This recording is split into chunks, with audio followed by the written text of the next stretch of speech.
These are leaders of the nationwide youth organization that calls itself SDS, Students for a Democratic Society. It has more than 300 chapters on the college campuses of America. Its national and local leaders in convention here at the Chicago Coliseum, June 1969, take the major credit for the rioting, mob actions, takeovers, and burnings on college and university campuses throughout the nation. Since we've been finding out about the organization of SDS, we've always been quite willing to talk about We'll talk about socialism anywhere, in the streets or in the Senate, anywhere, you know. I'm Mike KLONSKY, National Secretary of SDS, and this is BERNADINE, DOHRN, Inter-Organizational Secretary. So you do what you were. Is there a communist faction making a big power play for SDS at this time? Is there any communists back here? I guess there is. Are there communists in this organization? Sure, man. There's a lot of communists. You'll see. When you come in and listen, you hear people talking, you can judge for yourself whether they're communists or not. There are communists in the organization, there's no doubt about that. There are also liberals in the organization. SDS is not, and the movement in this country is not something that exists during the school year and is going to start up again in the fall, and that they have to worry about whether we're going to be in the streets in the fall. We're going to be on the streets and in every institution in this country from now on. What would you put? We're going to replace capitalism with socialism.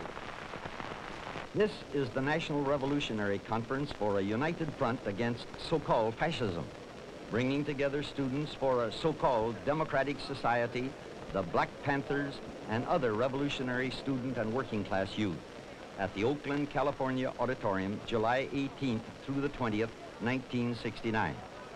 The underlying purpose of the meeting was to further Lenin's emphasis on exploiting youth to advance communism. He said, youth will decide the entire struggle, both student youth and still more, the working class youth. The next voices expose the communist nature of the conference and are from top representatives of the Black Panthers, the Young Patriots, SDS, and the Communist Party USA, who were featured on the program. The synchronized sound film was not obtainable for this program, but because what the revolutionaries are saying is so vitally important to America's security, we are presenting their taped voices, which are properly identified later in the film. Representing the Black Panthers, we're going to fight some capitalism with some basic socialistic programs. We'll fight imperialism with proletarian internationalism. We need socialism in practice. We need an understanding of Marxist-Leninist principles so that we may put our knowledge into revolutionary practice. Representing the Young Patriots, and the gun on the side of the revolutionary, on the side of the people, means solidarity and socialism. Representing the Black Panthers, the red book is my Bible, the gun is my staff. Representing SDS, our program is going to be to come back on the campuses this fall and hit them harder than they've ever been hit before. The struggle that is going to ultimately defeat United States imperialism is going to be an international struggle. It's going to be an armed struggle.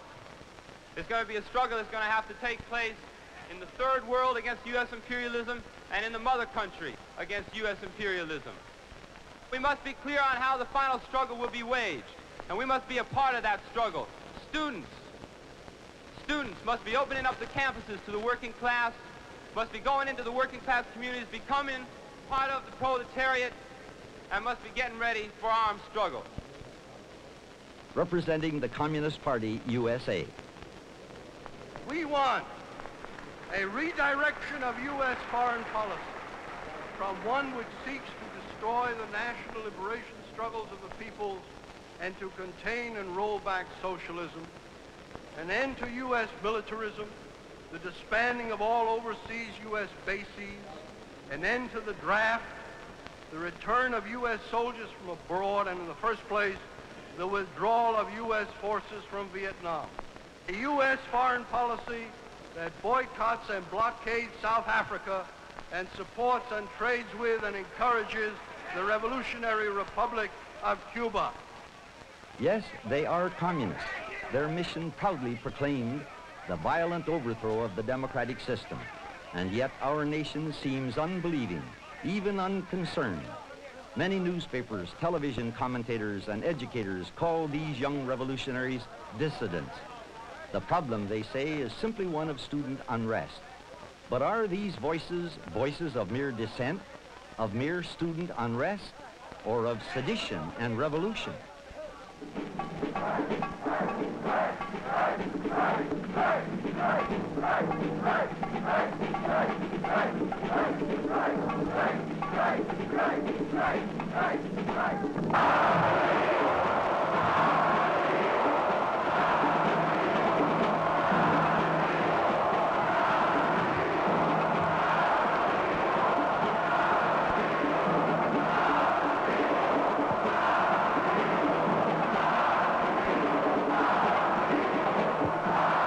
I am Walter H. Judd. This film is presented by the National Education Program, Searcy, Arkansas, to inform and to impress upon American citizens who love their country the true nature and the true magnitude of those forces linked to world communism that are working within our nation for its overthrow. We do not challenge freedom of dissent on college campuses or anywhere in America. We acknowledge the existence in colleges and universities of broad areas for improvement, and we support efforts toward changes beneficially affecting the future of American youth. This documentary is devoted to an entirely unrelated movement for change, a movement of revolution, which openly declares its purpose to be, first, the destruction of our American educational system, then our economic system, and finally, our system of government. Let the revolutionaries themselves tell it like it is in this film, Communists on Campus. This is Mark Rudd, June 1969, elected national leader of SDS at this national SDS convention at the Chicago Coliseum. This is Mark Rudd, April 1968, at Columbia University, New York City.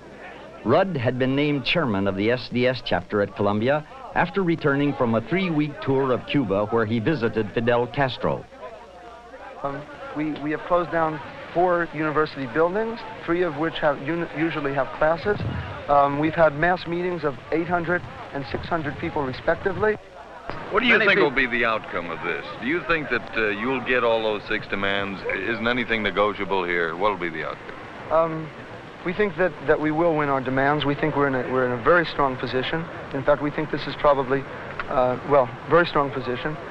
We think we will win our demands. Many people who had been sympathetic to you now say they're annoyed because you've gone too far. I would say that we now have more support than any group about any political issue has ever held at any time.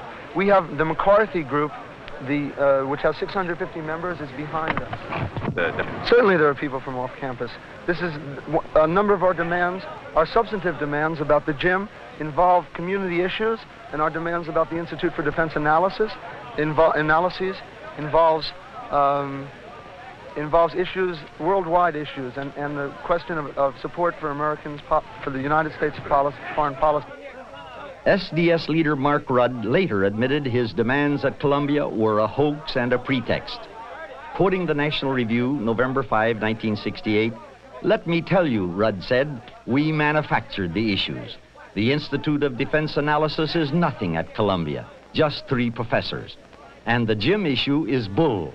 It doesn't mean anything to anybody." Is SDS, Mark, really interested in Columbia, or is it just a stepping stone? Are you concerned with something much bigger than Columbia? Why did you use Columbia, or did you use Columbia? I'd say that neither is true, or both are true. So what it is a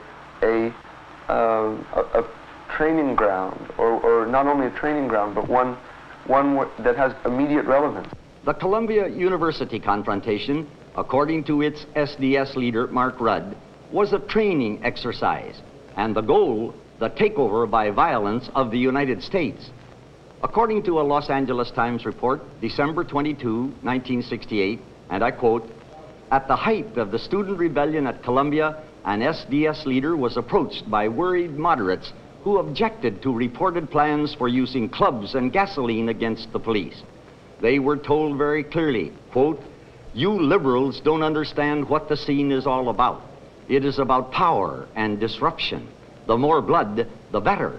End of quote. SDS leader Mark Rudd wrote Grayson Kirk, the then president of Columbia University, quote, "You call for order and respect for authority. We call for socialism." Rudd's SDS group and Rap Brown's Student Afro-American Society paralyzed the university. Brown, one of the leaders of the Student Nonviolent Coordinating Committee, has agitated all over America. The black students of Columbia University, joined by a few members of the black community, have been in Hamilton Hall for 56 hours, more than that now. Now the brothers in here maintain that they will stay here until the university is willing to talk on their terms. And we are going in the community of Harlem and bolster the support down there. So we're going to let Columbia know that if they don't want to deal with the brothers in here, they're going to deal with the brothers on the street.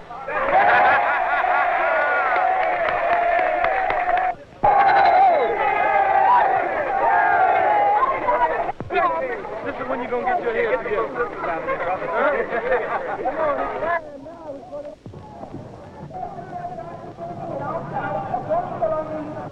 April 20th, 1969. It was Parents' Week at Cornell. Often many parents stay at Straight Hall in the heart of the campus. Some had already moved in and got evicted when black students decided to occupy the hall. The blacks were demanding the usual things, black studies, amnesty, and such. Their demands were met, and they came out. It was then everyone realized the black students were armed during the occupation. They carried at least 17 rifles and guns when they left the hall. Campus police didn't try to take the guns away from them. They were allowed to keep them in their dormitories. It is still not quite clear who won at Cornell, but the black students and the tactics of armed occupation did not lose. We return to the Oakland Revolutionary Conference. We hear the chairman and co-founder of the Black Panther Party and one of the organizers of the United Front Against Fascism, Bobby Seale, who was also a defendant in the Chicago conspiracy trial until given a jail sentence for persistent disorderly conduct in the courtroom. And we are going to create, and we're going to put together the very near future, an American Liberation Front. Bobby Seale wants to set up an American Liberation Front to parallel, for example, the National Liberation Front of South Vietnam, the Hanoi-sponsored Viet Cong. With the communist North Vietnamese, they have thus far murdered or maimed hundreds of thousands of Vietnamese civilians and over 300,000 American soldiers trying to help keep Southeast Asia from communist subjugation. Mass graves have been found and uncovered near Hue, South Vietnam, disclosing over 2,000 bodies, most of them in civilian clothing. Many of the victims were bound and executed, while some were undeniably buried alive. South Vietnamese who managed to escape the atrocities said the victims, who were mostly teachers, policemen, minor government officials, farmers, and some soldiers, were made to dig their